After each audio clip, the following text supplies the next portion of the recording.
तो चलिए शुरू करते हैं भैरवपुर गांव की एक बहुत ही डरावनी कहानी से।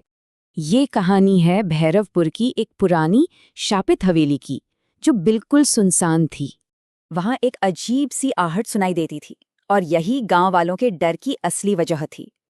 अब एंट्री होती है रीना की, जो दोस्तों के चैलेंज पर अकेली उस हवेली में घुस गई। और फिर उसे सुनाई दी अंधेरे में उसकी तरफ आते कदमों की वही आवाज।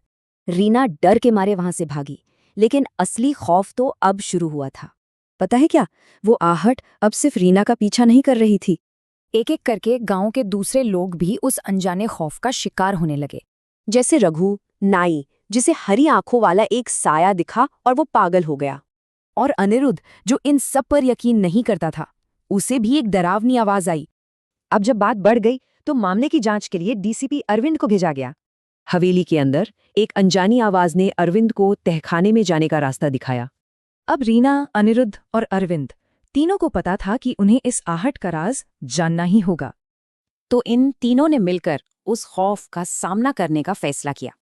और तहखाने में उन्हें दीवार पर खून से लिखा एक डरावना मैसेज मिला। तभी अचानक कमरे में एक सफेद धुंधला साया उभरा और एक दर्द भरी आवाज सुनाई दी।